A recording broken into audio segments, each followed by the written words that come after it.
Hello बच्चों, welcome to the lecture number 6 of class 10th science physics part.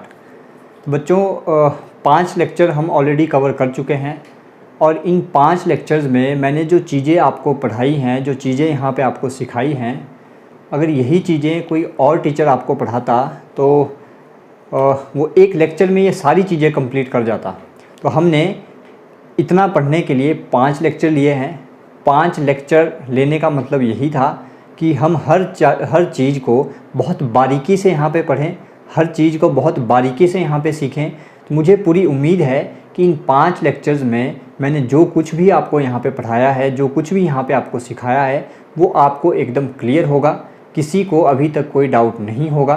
तो last lecture में हमने पढ़ा था कि हम साइन कन्वेंशन क्या लेके चलते हैं अगर हमें किसी स्फेरिकल मिरर में इमेज फॉर्मेशन करनी हो।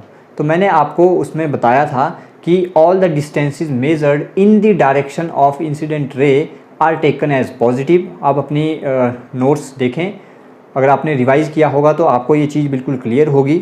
इस तरह का हमारे पास एक, अगर मैं कॉनकेव मिरर की बात करूं, इस तरह का कॉनकेव मिरर है और अगर इंसिडेंट रे की डायरेक्शन ये है और मैं भी इसी डायरेक्शन में डिस्टेंसेस को मेज़र कर रहा हूँ, तो we take those distances as positive and all the distances measured in the opposite direction of incident ray are taken as negative. ये भी हमने देखा था, बहुत बारीकी से देखा था। पूरा लेक्चर हमने साइन कन्वेंशन के लिए रखा था और ऑलमोस्ट 1 घंटे का वो लेक्चर था। फिर हमने देखा था कि all the distances measured in upward direction are taken as positive and all the distances taken in downward direction are taken as negative. ये चीज़ भी हमने देखी थी। तो ये कॉनकेव मिरर के लिए भी ट्रू है और कॉन्वेक्स मिरर के लिए भी हमारी यही साइन कन्वेंशन की जो अजम्पशन है वो रहती है। तो इसका आज एक स्टेप आगे चलते हैं। आज देखते हैं some rules for finding the image formation by concave mirror and some rules for finding the image formation by convex mirror. तो आइए शुरू करते हैं आज का lecture.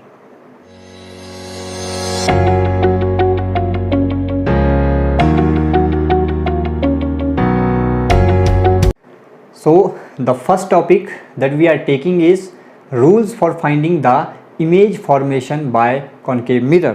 So the topic name is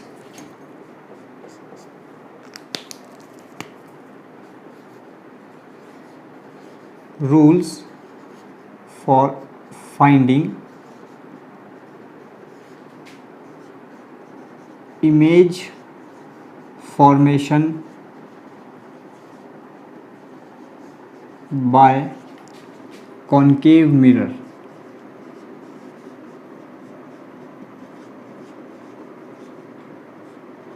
सबसे पहला हम केस लेके चल रहे हैं कॉनकेव मिरर के लिए। रूल क्या है अगर हमें इमेज फॉर्म करनी है। बच्चों 4-5 सेट का एक रूल है जिनको आपको ध्यान रखना है। ध्यान इन द सेंस कि ऐसा नहीं है कि अगर इनको हम याद ना रखें तो हम इमेज फॉर्मेशन नहीं कर सकते, ऐसा नहीं है। इमेज फॉर्मेशन तब भी हम कर पाएंगे। रीज़न, हमें लॉज ऑफ रिफ्लेक्शन आते हैं तो हमें कोई दिक्कत नहीं आने वाली। लेकिन इन रूल्स को पढ़ने का मतलब यही है कि हम इमेज फॉर्मेशन जब भी करेंगे तो हमें कोई ज़्यादा डायग्राम में बहुत सारी लाइंस ना शो करनी पड़े। डायरेक्ट हमारे पास रिज़ल्ट्स हैं, उन रिज़ल्ट्स को हम यूज़ करेंगे। तो यही कुछ 4-5 आप रूल कह लो या 4-5 हमारे पास डायरेक्ट रिज़ल्ट्स हैं वो कह लो, उनको मैं यहाँ पे आपको बताने वाला हूँ। जैसे मैं आपको बताऊँगा एज इट इज़ उनको ध्यान रखना है। जब आगे मैं आपको न्यूमेरिकल इस चैप्टर के करवाऊँगा तो आप देखेंगे कि आप कितनी आसानी से किसी भी ऑब्जेक्ट की इमेज स्फेरिकल मिरर के सामने बना देंगे, चाहे वो स्फेरिकल मिरर कॉनकेव हो चाहे कॉन्वेक्स हो। तो सबसे पहला rule, that is rule number 1।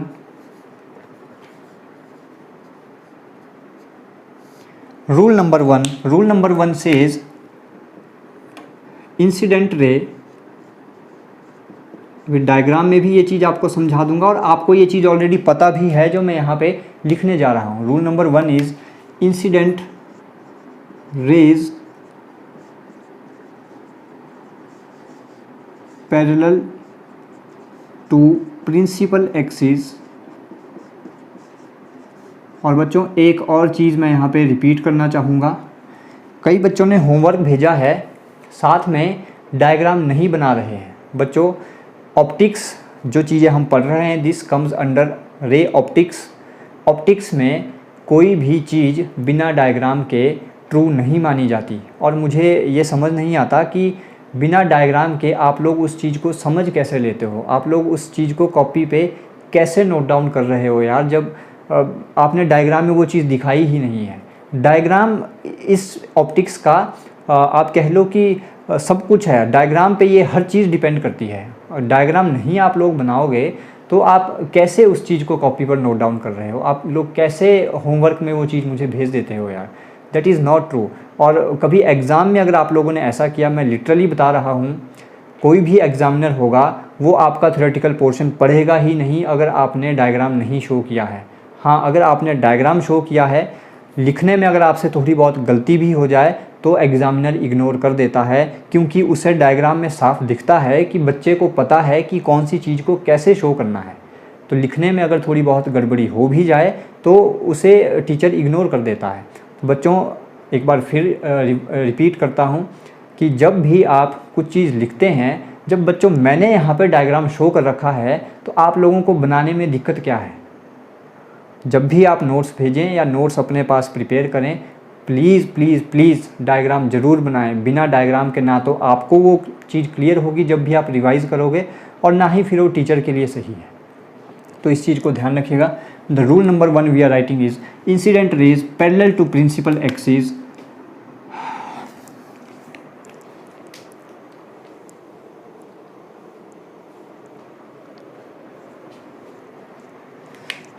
Principal axis, इसे ऐसे लिखिएगा, if incident rays parallel to principal axis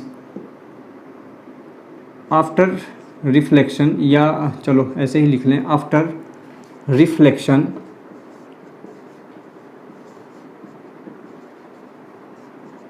passes through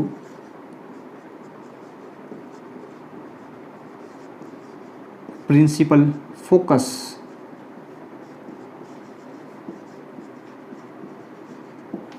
if incident ray is parallel to principal axis then after reflection the reflected ray passes through principal focus। इसे थोड़ा ढंग से लिखें, कैसे बनाएं? if incident ray is parallel to principal axis, इसे मैं erase करके थोड़ी लैंग्वेज को और बढ़िया तरीके से लिखें।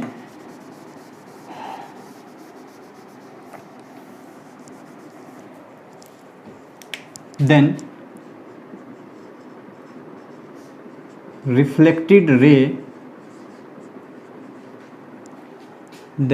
reflected ray will pass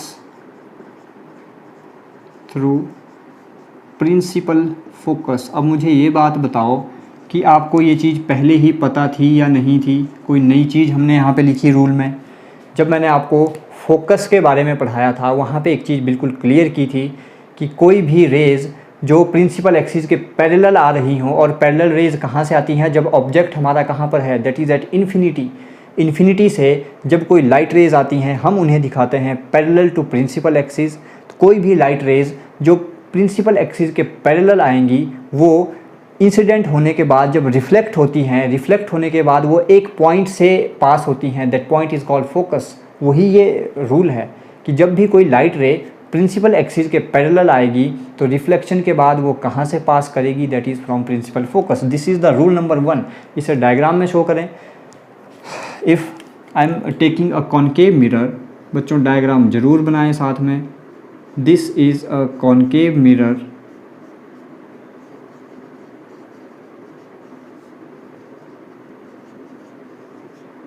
this is principal axis। मैं हर चीज़ बोर्ड पर लिखता हूँ तो आप लोग अपनी कॉपी पे आधा क्यों लिखते हो? इसका भी रीज़न दें। हमने क्या बोला? If incident ray is parallel to principal axis, if मान लेते हैं ये कोई इंसिडेंट रे है, स्टार्टिंग में डॉट दिखाने का मतलब आपको बताया था ये रे कहाँ से आ रही है, that is from infinity. If this is principal focus and if this is centre of curvature, then हमने रूल नंबर 1 लिखा है, if incident ray parallel to principal axis then reflected ray will pass through principal focus. कहाँ से pass करेगी? Will pass through principal focus. This is rule number 1। और ये चीज़ हमें already पता थी, कुछ नया नहीं लिखा है। डायग्राम बनाएं और साथ में ये चीज़ साथ में लिखें। Next rule number 2। Rule number 2 क्या बोलता है? If incident ray pass through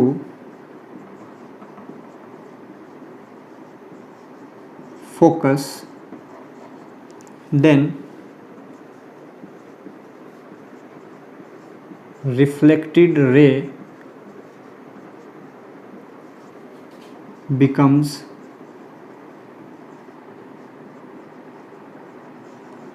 parallel to principal axis।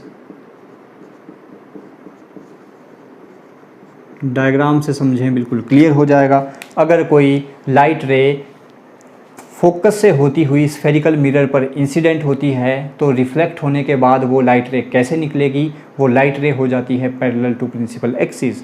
तो इसका डायग्राम अगर हम शो करना चाहें तो this is diagram number 1 for rule number 1 and this is diagram number 2 for rule number 2। This is principal axis. अब मैं साथ में नहीं लिखूंगा, ये प्रिंसिपल एक्सिस है, चलो लिख देते हैं, तसल्ली नहीं होगी ना ऐसे तो। Principal axis, this is focus, this is centre of curvature. हमने क्या बोला? कोई लाइट रे कहाँ से होती हुई इंसिडेंट हो रही है? Passing from focus. अगर कोई लाइट रे कुछ इस तरह से स्फेरिकल मिरर पर इंसिडेंट हो रही है, कहाँ से जाती हुई इंसिडेंट हो रही है? फ्रॉम फोकस, यही लिखा है ना हमने। If incident ray passes through focus, ये थी इंसिडेंट रे, ये थी यहाँ पे इंसिडेंट रे, और ये कौन सी रे थी? This was reflected ray. तो जिसको कन्फ्यूज़न है वो साथ में डायग्राम में ये चीज़ भी शो करें। ये कौन सी रे दिखाई है मैंने? This is incident ray. Incident ray pass हुई कहाँ से? प्रिंसिपल फोकस से। तो इस पॉइंट पे क्या होगी? इसकी रिफ्लेक्शन होने पे ये लाइट रे कैसे निकलेगी? Parallel to principal axis, parallel to principal axis.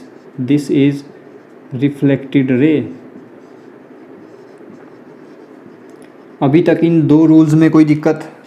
पहला रूल, अगर कोई लाइट रे प्रिंसिपल एक्सिस के पैरेलल आके इंसिडेंट होती है स्फेरिकल मिरर पे तो रिफ्लेक्ट होने पे वो कैसे निकलेगी? Passing through focus, rule number 1। Rule number 2, अगर कोई लाइट रे इंसिडेंट हो रही है स्फेरिकल मिरर पर, पासिंग फ्रॉम फोकस से होती हुई स्फेरिकल मिरर पर इंसिडेंट होती है तो रिफ्लेक्ट होने के बाद वो लाइट रे कैसे निकलेगी? Parallel to principal axis, parallel to principal axis. This is rule number 2। Rule number 3, बहुत आसान रूल्स हैं बेटा, इनमें ऐसा कुछ ज़्यादा है नहीं। रूल नंबर 3 क्या बोलता है? इफ़ इंसिडेंट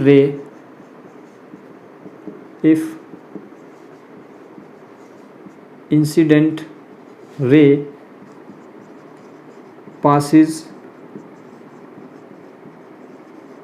थ्रू, ये पॉइंट भी आपको पता है जो मैं रूल नंबर 3 लिखने जा रहा हूँ, passes through centre of curvature.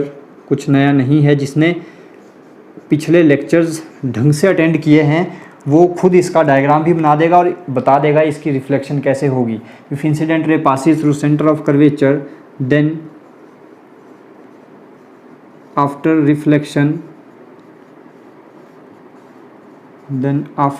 Reflection it retraces its path। कुछ नया लिखा है क्या? मैंने चीज़ आपको समझाई थी।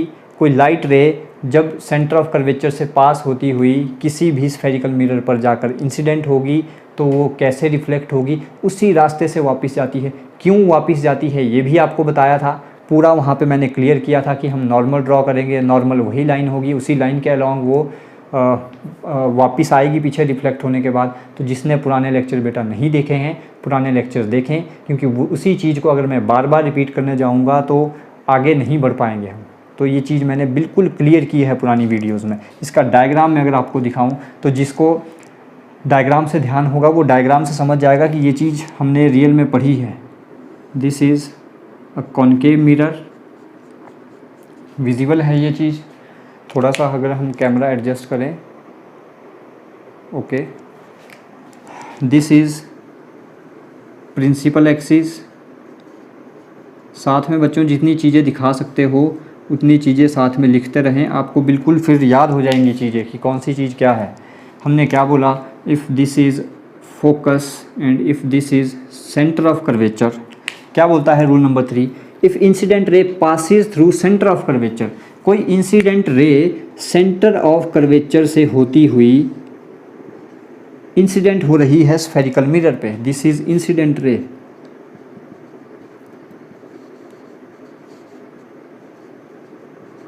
कैसे होगी इसकी रिफ्लेक्शन, बच्चों बताया था आपको, इसी रास्ते से वापस चली जाएगी, इसी रास्ते से वापस हट जाएगी। बहुत इंपॉर्टेंट केस था, ये भी मैंने आपको बताया था। तो ये है रूल नंबर 3, बिल्कुल क्लियर आपको समझा रखी है ये चीज़, कोई दिक्कत नहीं होनी चाहिए। रूल नंबर 4 जो है वो भी हम ऑलरेडी जानते हैं। रूल नंबर 4 क्या बोलता है, इफ़ इंसिडेंट रे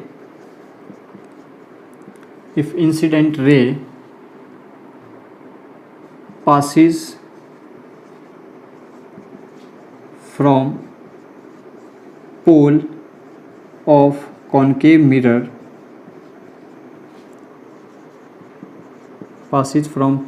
concave mirror, making some angle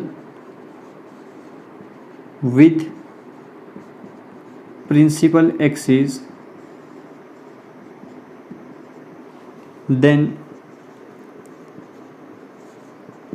it will be reflected by following laws of reflection। Diagram से समझना क्या बोल रहा है रूल नंबर 4।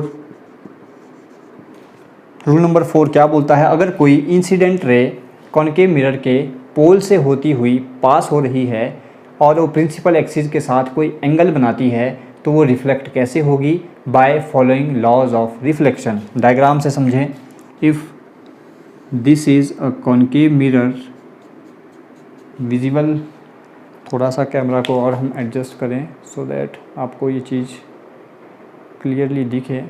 आई होप अब आपको दिख जाएगा। This is principal axis, this is pole, ये पॉइंट है pole, this is focus, this is centre of curvature.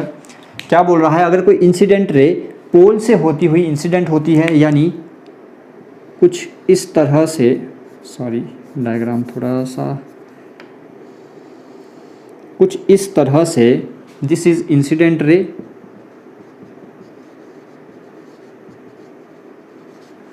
पोल पर आकर इंसिडेंट हुई by making some angle with principal axis, this is angle with principal axis. फिर इसकी reflection कैसे होगी, जो लॉज ऑफ रिफ्लेक्शन बोलते हैं उसी के अकॉर्डिंग इसकी रिफ्लेक्शन होगी। तो लॉज ऑफ रिफ्लेक्शन क्या बोलते हैं, angle of incidence is always equal to angle of reflection. तो जितना एंगल ये है उतना ही एंगल बनाती हुई ये वापस चली जाएगी ऐसे, यानी this angle will be equal, if this is I this angle will be R, so here I will be equal to R। This is point number 4, और ये ऑलरेडी हम जानते हैं, कुछ नया तो इसमें नहीं है, हमें पता है रिफ्लेक्शन ऐसे ही होती है, जितने एंगल पर आकर इंसिडेंट रे इंसिडेंट होगी उतने ही एंगल पे वो रिफ्लेक्ट भी होगी। This is angle law of reflection. So these are 4 rules for finding image formation by concave mirror. जब मैं आपको कोशिश करेंगे अगर आज ही हम कर पाएँ, अदरवाइज़ मैं आपको फ्राइडे से पहले एक लेक्चर और प्रोवाइड कर दूंगा, उसको आप मुझे टाइमिंग बता देना कि इस टाइम पे सर हम फ्री होते हैं, इस टाइम पे हमें लेक्चर प्रोवाइड कर दें। अगर हम फ्राइडे टू फ्राइडे चलें तो थोड़ा सा डिले हो जाता है, और इतने दिनों के बाद जब आप फिर से उस चीज़ को पढ़ते हैं तो आपको भी थोड़ा सा ऐसा लगता होगा कि हम कुछ नई चीज़ पढ़ रहे हैं। तो मैं ये सोच रहा हूँ कि नेक्स्ट फ्राइडे से पहले बीच में एक लेक्चर हम और करें। टाइमिंग आप अपने हिसाब से सब लोग आपस में डिस्कस करके मुझे बता दें कि सर इस टाइम पे हम फ्री हैं, इस टाइम पे हम लेक्चर कर सकते हैं, तो फ्राइडे से पहले हम एक लेक्चर और कर लेंगे जिसमें मैं आपको बताऊंगा कि डिफरेंट पोजीशन पर जब हम ऑब्जेक्ट को रखेंगे तो हमें उसकी इमेज कैसी दिखाई देती है। आपने देखा होगा शीशे में जब आप कहीं पे, जैसे अगर आप कोई साइंस सिटी गया होगा तो वहाँ पे डिफरेंट टाइप के मिरर्स लगे होते हैं। किसी मिरर में आप छोटे दिखाई देते हो, किसी मिरर में आप जब आप आगे पीछे जाते हैं तो कभी आप लंबे दिखाई देते हैं, कभी छोटे दिखाई देते हैं, कभी मोटे दिखाई देते हैं, कभी पतले दिखाई देते हैं। तो ये कब होता है वो सारी चीज़ें हम पढ़ेंगे आज। अगर नहीं हो पाया तो नेक्स्ट लेक्चर में। बहुत इंटरेस्टिंग चीज़ है। उन चीज़ों के लिए आपको पहले इनकी समझ होनी चाहिए। अगर आपको ये रूल्स पता हैं तो आप बड़ी आसानी से ऑब्जेक्ट की इमेज बना लोगे। तो प्लीज़ बच्चों, इन 4 जो रूल्स मैंने कॉनकेव मिरर के लिए बताए हैं इनको बिल्कुल दिमाग में फिट कर लें। ऐसा नहीं है कि ये कोई रट्टा है, ऐसा होता है।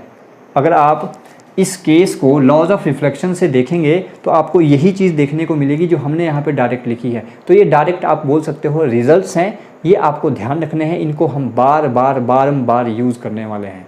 तो प्लीज़ ये 4 पॉइंट अपने दिमाग में बिल्कुल फिट कर लें। अब हम नेक्स्ट देखने वाले हैं rules for finding image formation by convex mirror. So please note down करें। जिस बच्चे ने नोट डाउन नहीं किया है वीडियो को दोबारा देख लेना, वीडियो को पॉज करें, अपने प्रॉपर नोट्स बनाएं, डायग्राम को अच्छे से क्लियरली दिखाएं। और बच्चों डायग्राम पेंसिल से बनाएं, ये आपसे रिक्वेस्ट है। कई बच्चे पता नहीं टाइम नहीं होता, क्या दिक्कत है, कोई पेन पकड़ा है तो उसी से डायग्राम भी, उसी से नोट्स भी, कोई ब्लैक स्केच यूज़ नहीं कर रहा है, कोई मतलब जिसको बोलते हैं ना कि नोट्स बनाने का प्रॉपर तरीका ही नहीं है। तो बच्चों इस चीज़ को सुधारें, आप लोगों के लिए है। I am erasing this part so that we can proceed to the next part. इसको आप अच्छे से समझ लेना, नोट डाउन कर लेना।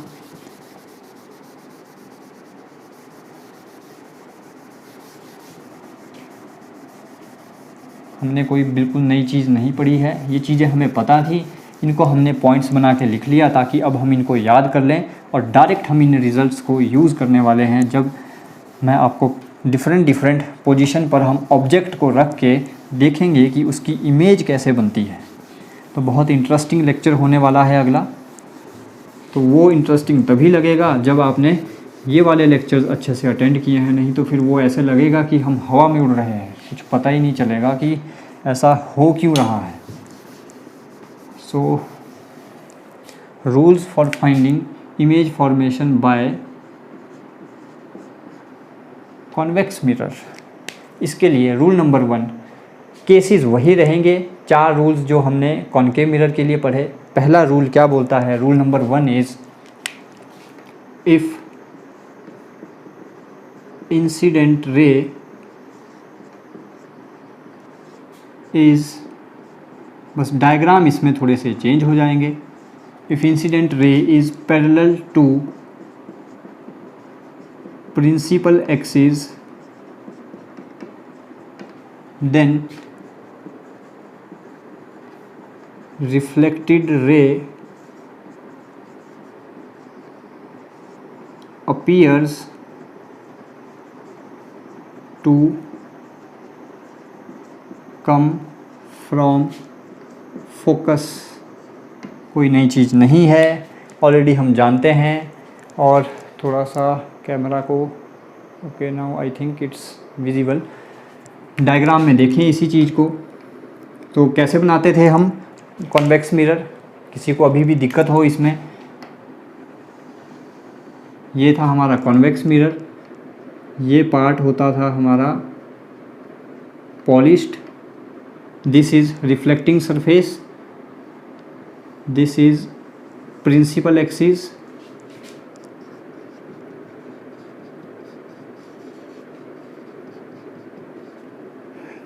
This is focus, let this is centre of curvature. हमने पहला पॉइंट क्या लिखा है? अगर कोई इंसिडेंट रे प्रिंसिपल एक्सिस के पैरेलल आती है, प्रिंसिपल एक्सिस के पैरेलल आती है, और कहाँ से आ रही होगी? ये इन्फिनिटी से, और यहाँ पर आकर इंसिडेंट हुई, तो इस पॉइंट पर आकर इसकी क्या होगी? रिफ्लेक्शन। रिफ्लेक्ट होने के बाद लाइट हमें कहाँ से आती हुई नज़र आएगी? हमें लगेगा कि ये लाइट कहाँ से आ रही है? From principal focus. तो ये लाइट कुछ ऐसे रिफ्लेक्ट होके निकलेगी। This is reflected light.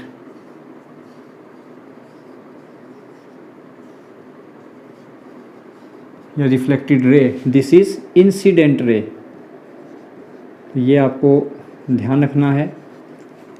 क्या हुआ इसमें, कोई इंसिडेंट रे प्रिंसिपल एक्सिस के पैरेलल आई, ये रिफ्लेक्ट हुई, और रिफ्लेक्ट जब ये हुई हमें क्या लगेगा, हमने पढ़ा था कॉन्वेक्स मिरर में हम क्या करते हैं, रेज को ऑलवेज पीछे बैक ट्रेस करते हैं। क्यों बैक ट्रेस करते हैं बता रखा है, बहुत अच्छे से समझा रखा है।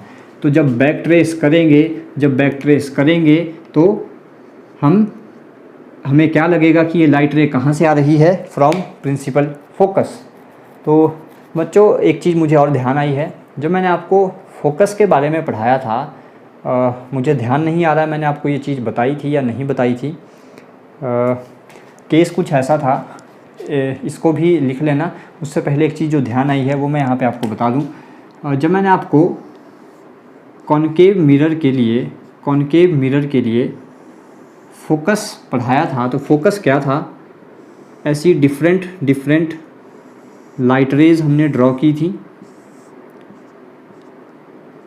और हमने क्या देखा था कि ये जब लाइट रेज इन्फिनिटी से आ रही हैं तो ये एक पॉइंट से पास होती हैं, उस पॉइंट को हमने बोला था फोकस। तो ये अगर यहाँ पे कहीं ये लाइट रेज सारी यहाँ से पास होती हैं रिफ्लेक्ट होने के बाद इस पॉइंट को हम बोलते थे फोकस। यही आपको समझाया था। इसका थोड़ा सा आपको प्रैक्टिकल मीनिंग समझाता हूँ। अगर इस पॉइंट पे हम खाना रख दें तो खाना पक जाएगा। कैसे, जो हमारे सोलर कुकर हैं उनके काम करने का प्रिंसिपल यही है। सोलर कुकर इसी प्रिंसिपल पर काम करते हैं। सोलर कुकर में क्या होता है, लाइट रेज कहाँ से आती हैं, सन से लाइट रेज आती हैं। सन हमारे लिए क्या है, इन्फिनिटी पर है, तो उसकी लाइट रेज कैसी आएंगी, बिल्कुल पैरेलल टू प्रिंसिपल एक्सिस जो हमने यहाँ पे शो कर रखी हैं। उसमें एक लगा होता है कॉनकेव मिरर, सोलर कुकर में लगा होता है कॉनकेव मिरर। वो कॉनकेव मिरर क्या करता है, उन सारी लाइट रेज को फोकस करता है एक पॉइंट पर, उन सारी लाइट रेज को फोकस करेगा एक पॉइंट पर, और उस पॉइंट पर हम रख देते हैं खाना, और खाना पक जाता है। सिमिलरली अगर आपने ऐसा कभी किया होगा, हमने तो अपने बचपन में काफ़ी ये चीज़ की है। हमारे पास एक मिरर होता था, उस मिरर से हम क्या करते थे, कागज़ के टुकड़े नीचे रखते थे और लाइट रेज को उसके ऊपर फोकस करके हम क्या करते थे, उन कागज़ के टुकड़ों को देखते थे, थोड़ी देर बाद जल जाते थे। तो हम इनडायरेक्टली क्या करते थे, सन से आने वाली लाइट रेज जो होती थी वो पैरेलल टू प्रिंसिपल एक्सिस हैं, इन्फिनिटी से आ रही हैं, हम उनको फोकस करते थे एक पॉइंट पर, और उस पॉइंट पर हम रख देते थे कागज़ के छोटे छोटे टुकड़े, और हम देखते थे वो कागज़ के छोटे छोटे टुकड़े जल जाते हैं। तो यही वो प्रिंसिपल है बच्चों, प्रैक्टिकली भी आप इस चीज़ को समझें। फोकस यही होता है। फोकस का मतलब हमने कुछ चीज़ों को एक पॉइंट पर आकर फोकस कर दिया, एक पॉइंट पर डाल दिया। तो सोलर कुकर के काम करने का प्रिंसिपल यही है।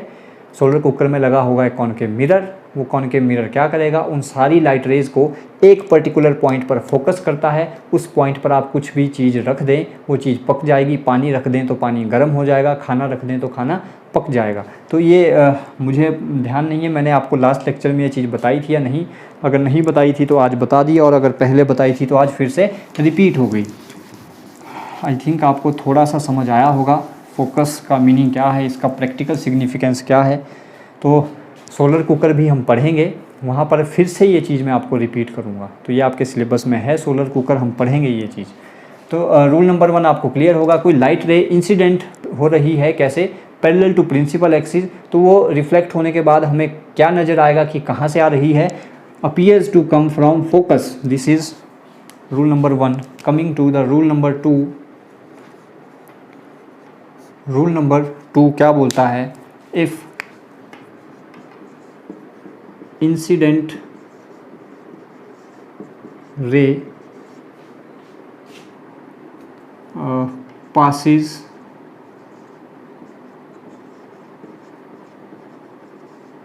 through focus of principal axis, focus of convex mirror, then after reflection it becomes parallel to principal axis. बच्चों जो पॉइंट हमने कॉनकेव के लिए लिखे थे पॉइंट वही हैं, डायग्राम बस थोड़ा सा यहाँ पे चेंज हो रहा है, तो ज़्यादा कुछ नहीं है। If this is a convex mirror, this is principal axis and let this is focus, let this is centre of curvature. हमने क्या बोला, अगर कोई लाइट रे कैसे इंसिडेंट हो रही है, पासिंग थ्रू फोकस, तो कैसे आएगी वो लाइट रे, कुछ हमें ऐसी आती हुई नज़र आएगी। यहाँ पर आकर इंसिडेंट हो रही है, तो ये रिफ्लेक्ट होने के बाद कैसे निकलेगी, रिफ्लेक्ट होने के बाद ये light ray parallel to principal axis. So this is incident ray and this is reflected ray. कोई लाइट रे इंसिडेंट हुई फोकस पे या फोकस से पास होती हुई इंसिडेंट हो रही है स्फेरिकल मिरर पे, तो वो रिफ्लेक्ट होने पे कैसे निकलेगी, पैरेलल टू प्रिंसिपल एक्सिस। ये है ना प्रिंसिपल एक्सिस, इसी के बिल्कुल पैरेलल निकलेगी रिफ्लेक्ट होने के बाद। रूल नंबर थ्री क्या था, इफ़ इंसिडेंट रे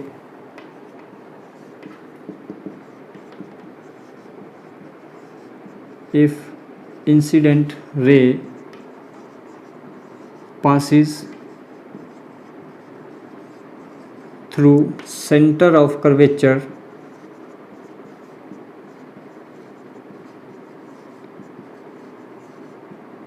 then after reflection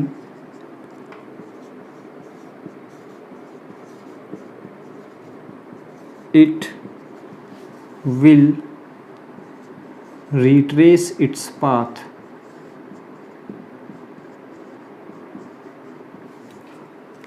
इसका diagram, this is diagram for rule number 3। If this is principal axis,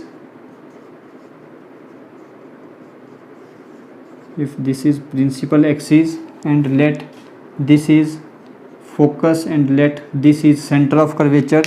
rule क्या बोल रहा है, अगर कोई लाइट रे इंसिडेंट होती है सेंटर ऑफ कर्वेचर पर आकर, कुछ इस तरह से इंसिडेंट होती है इस पॉइंट पर, तो रिफ्लेक्ट होने के बाद ये लाइट रे वापस इसी रास्ते पे निकल जाती है। दिस इज़ रूल नंबर 3, और ये चीज़ हमें ऑलरेडी पता है। डायग्राम में आपको क्लियर है या नहीं है।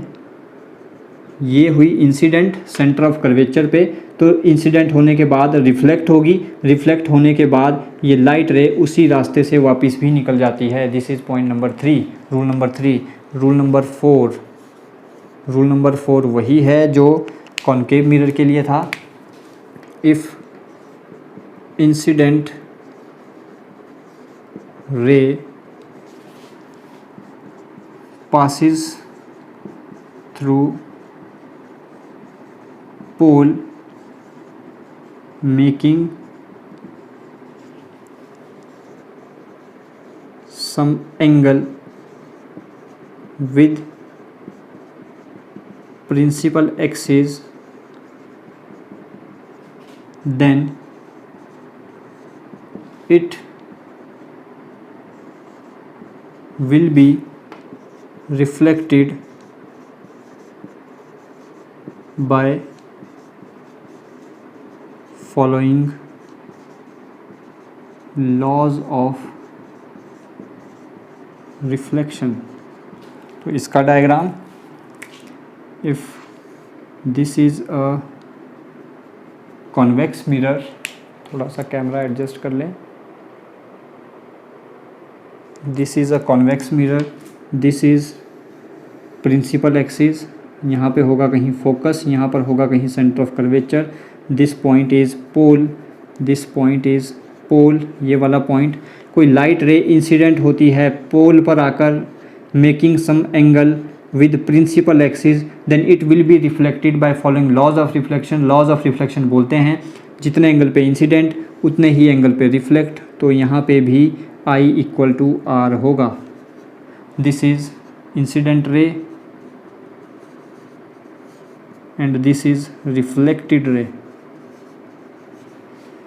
तो ये थे चार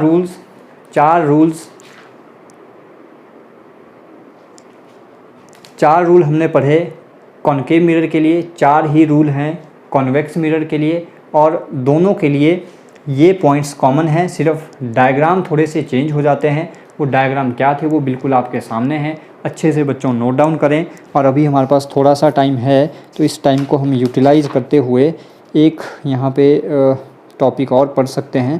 पहले आप जल्दी से ये नोट डाउन करें, फिर आते हैं नेक्स्ट पार्ट पर। आई एम इरेजिंग दिस पार्ट। अब कुछ इंपॉर्टेंट नोटेशंस आपको यहाँ पे बता दें, क्योंकि अब हम आने वाले हैं किस पार्ट पे, that is image formation. Image कैसे बनती है, किसी ऑब्जेक्ट को अगर मैं यहाँ पर रखता हूँ तो उसकी इमेज हमें कैसी दिखाई देगी, सीधा दिखेगा, उल्टा दिखेगा, बड़ा दिखेगा, छोटा दिखेगा, मोटा दिखेगा, पतला दिखेगा, इस चीज़ पे हम आने वाले हैं। तो उससे पहले कुछ इंपॉर्टेंट नोटेशंस जो आपको ध्यान रखनी है।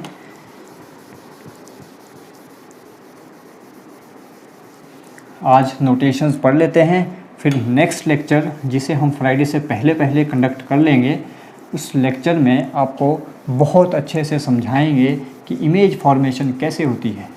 तो दिल थाम के रखें और अपनी एक्साइटमेंट बना के रखें, आपको बहुत सारी नई चीज़ें पता चलने वाली हैं। पर उससे पहले ये जो हमने आज रूल्स पढ़े बच्चों, इनको बहुत अच्छे से दिमाग में बिठा लीजिएगा, क्योंकि वहाँ पे डायरेक्ट हम इन चीज़ों को यूज़ करेंगे।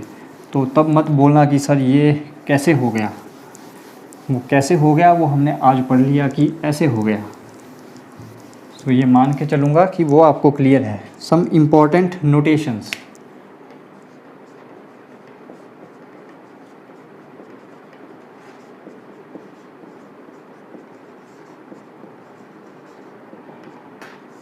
इम्पॉर्टेंट नोटेशंस, तो जो नोटेशंस मैं यहाँ पे लिखने वाला हूँ, कॉनकेव मिरर के लिए भी यही नोटेशंस होंगी, कॉन्वेक्स मिरर के लिए भी यही नोटेशंस होंगी। सिर्फ डिफरेंस किस चीज़ का आएगा कि इन नोटेशन के साथ पॉजिटिव साइन लगेगा या नेगेटिव साइन लगेगा। तो जब हम इमेज फॉर्मेशन पढ़ेंगे वहाँ पे मैं आपको बिल्कुल क्लियरली बताऊँगा कि पॉजिटिव साइन लगेगा या नेगेटिव साइन लगेगा। अभी फ़िलहाल मैं कॉमन नाम दे रहा हूँ इन चीज़ों को, ठीक है। तो कॉनकेव के लिए भी यही होगा, कॉन्वेक्स के लिए भी यही होगा।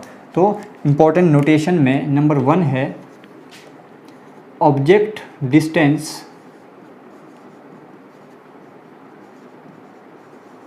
Is denoted by small u। Object की डिस्टेंस को हम किस सिंबल से डिनोट करेंगे, that is with small u। और ये ऑब्जेक्ट डिस्टेंस होती क्या है, object distance is the distance of object from pole। मैंने ये चीज़ आपको बिल्कुल क्लियर कर रखी है ऑलरेडी कि हम सारी डिस्टेंसेस को कहाँ से मेज़र करते हैं, फ्रॉम पोल। तो पोल से ऑब्जेक्ट तक की दूरी को हम बोलेंगे ऑब्जेक्ट की डिस्टेंस, और क्या सिंबल हम यूज़ करेंगे, that is small u।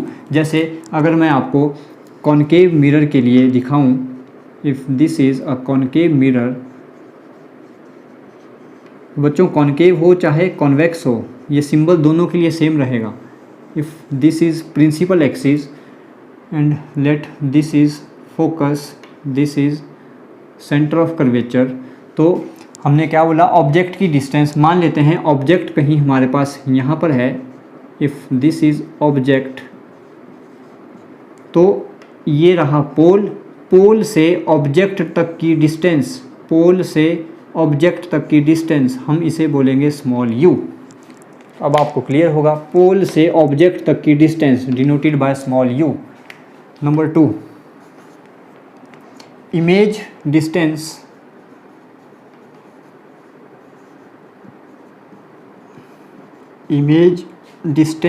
is denoted by small v।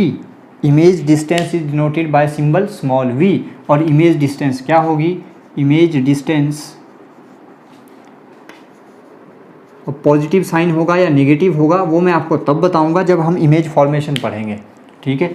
Image distance is the distance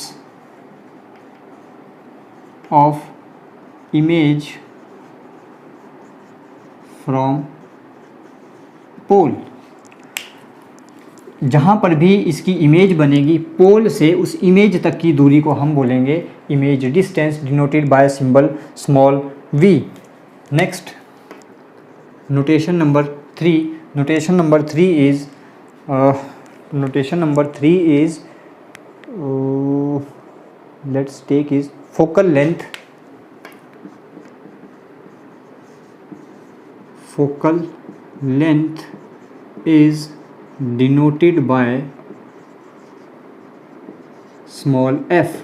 हमें पता है फोकल लेंथ क्या होती है, पोल से फोकस पॉइंट तक की दूरी, denoted by small f। Next notation number 4, radius of curvature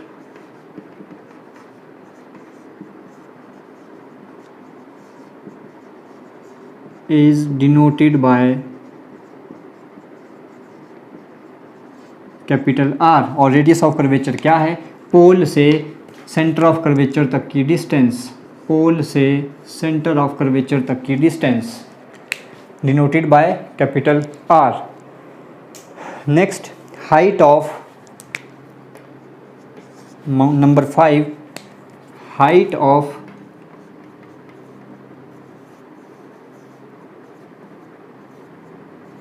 object is denoted by h के साथ यहाँ पे लगा देना है o, h के साथ छोटा सा यहाँ पे o लिख देना है। Height of object is denoted bye ho। Number 6, height of image is denoted bye hi। Height of object को हम डिनोट करेंगे ho से, and height of image is denoted bye hi। और यहाँ पे एक टर्म हमारे पास और आती है मैग्नीफिकेशन, पढ़ेंगे हम इसे मैग्नीफिकेशन क्या होती है। अभी फ़िलहाल ध्यान रखें इतनी सी चीज़ जो मैं आपको बता रहा हूँ। मैग्नीफिकेशन को हम डिनोट करेंगे डिनोटेड बाय स्मॉल m, एंड ये किसके इक्वल होती है, height of object to height of image, ho upon, sorry उल्टा लिख दिया हमने, this is magnification is denoted by small m and it is equal to hi upon ho, height of image to height of object to, और हम ऐसे भी बोल सकते हैं size of image to size of object. तो ये हमारे पास कुछ इंपॉर्टेंट नोटेशंस थी।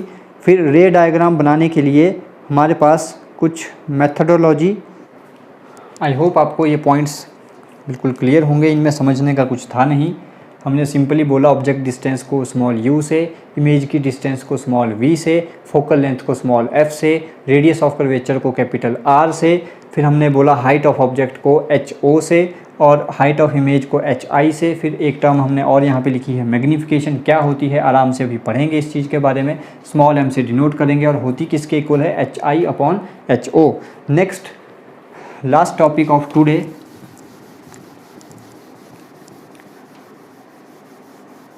कुछ और चीज़ें जिनका आपको रे डायग्राम बनाते हुए ध्यान रखना है।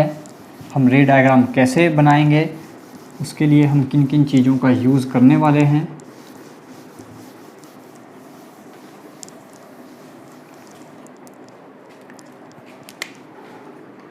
इम्पॉर्टेंट पॉइंट्स टू रिमेंबर, ये पेपर में नहीं पूछे जाएंगे बच्चों, पर हमारी अपनी समझ के लिए बहुत ज़रूरी है, क्योंकि रे डायग्राम कैसे ड्रॉ करना है पहले तो यही पता होना चाहिए कि रे डायग्राम बनाना कैसे है, क्या इसका बेसिक है, कैसे हम शुरू करेंगे। So important points to remember for making image, और ब्रैकेट में लिख लेना रे डायग्राम। रे डायग्राम ड्रॉ करने के लिए किन किन पॉइंट्स का हमें ध्यान रखना है। Number one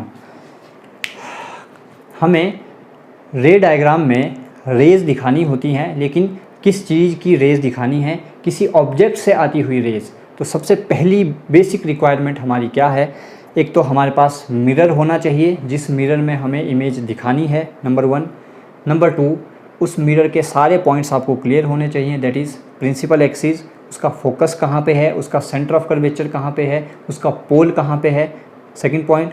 third point, image किसकी बनाएंगे, किसी ऑब्जेक्ट की। तो तीसरी चीज़ हमें क्या चाहिए, that is an object.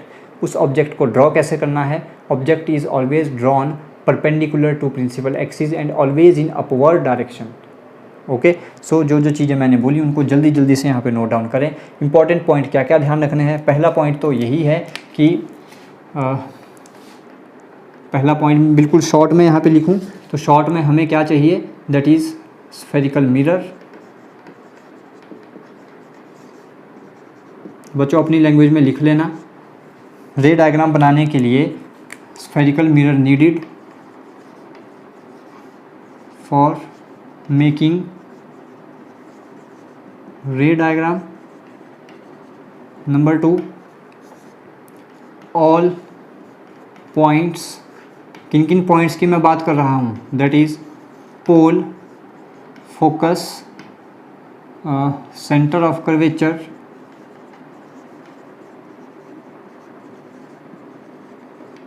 Should be clear. पहले आपको इनके बारे में पता होना चाहिए। नंबर थ्री आपको लॉज ऑफ रिफ्लेक्शन भी पता होने चाहिए। Laws of reflection should be clear, बिल्कुल क्लियर होने चाहिए laws of reflection. Number four हमें और किस चीज़ के बारे में पता होना चाहिए, ऑब्जेक्ट का हमें पता होना चाहिए। Needed an object and important point, क्योंकि ऊपर वाली चीज़ें आपको पता थी, यहाँ से स्टार्ट हो रही है थोड़ी नई चीज़। Needed an object is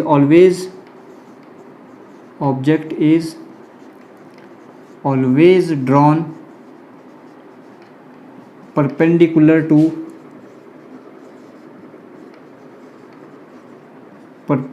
to principal axis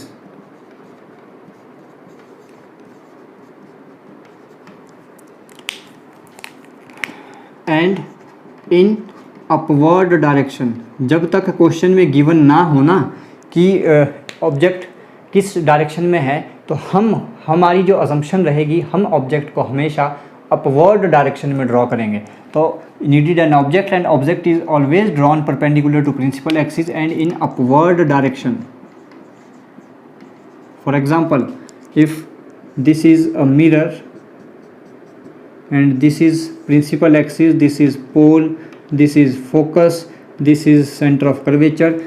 अगर हमें क्वेश्चन में गिवन नहीं है तो मैं कैसे ड्रॉ करूँगा, हमेशा ऑब्जेक्ट को हम इस तरह से ड्रॉ करेंगे ऊपर की तरफ। यानी अगर कोई ऑब्जेक्ट ए बी है तो ए बी को हम ऐसे नीचे से ऊपर की तरफ, और किसके परपेंडिकुलर, प्रिंसिपल एक्सिस के बिल्कुल परपेंडिकुलर हम ऑब्जेक्ट को ड्रॉ करेंगे। This is point number 4। Point number 5 very important, अगर आपको ऑब्जेक्ट का भी पता चल गया तो हमें बनानी है ऑब्जेक्ट की इमेज बनाने के लिए मैंने आपको स्टार्टिंग के फर्स्ट या सेकंड लेक्चर में ये चीज़ क्लियर की थी। मिनिमम कितनी हमें रेज चाहिए इमेज बनाने के लिए, कम से कम 2, ज़्यादा से ज़्यादा कितनी भी हो सकती हैं, इन्फानाइट हो सकती हैं, पर कम से कम कितनी चाहिए, 2। तो हम हमेशा इमेज बनाने के लिए 2 रेज का यूज़ करेंगे। So this is point number 5। Draw 2 rays from object that incident on spherical mirror। तो हम हमेशा इस ऑब्जेक्ट से 2 रेज ड्रॉ करेंगे, तभी हम इमेज बना पाएंगे। तो इस बी पॉइंट से एक रे मैं ऐसे दिखा दिया करूँगा पैरेलल टू प्रिंसिपल एक्सिस, एक रे को चाहे मैं सी से पास होती हुई दिखाऊं, चाहे फोकस से पास होती हुई दिखाऊं, तो इस तरह से हम हमेशा दो रेज़ दिखाने वाले हैं, तभी हमें पता चलेगा रिफ्लेक्शन के बाद इमेज कहाँ पे बनेगी। कम से कम दो रेज़ चाहिए ही चाहिए। This is point number 5 and point number 6 where two reflected rays meet, that point will be the image। जहाँ पर वो दो लाइट रेज़ रिफ्लेक्ट होने के बाद मिलेंगी, ये रिफ्लेक्ट हुई रे नंबर 1, दिस इज़ रे नंबर 2, ये रिफ्लेक्ट हुई रे नंबर 1 इस रास्ते पे, रे नंबर 2 इस रास्ते पे। एग्जाम्पल मैं आपको दे रहा हूँ, किसी भी रास्ते से रिफ्लेक्ट हो सकती हैं। तो जिस पॉइंट पर वो मिलेंगी, जिस पॉइंट पर ये इंटरसेक्ट हुई, इस पॉइंट पर बनेगी image. This is point number 6। और हम इमेज कैसे ड्रॉ करेंगे? अब final point number 7, last point. From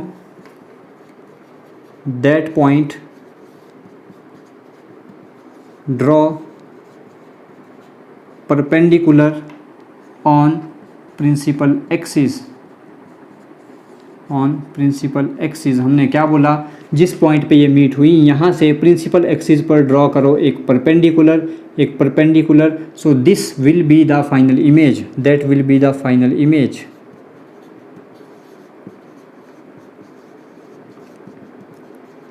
तो नेक्स्ट लेक्चर में हम डायरेक्ट अब स्टार्ट करेंगे इमेज फॉर्मेशन कैसे होती है।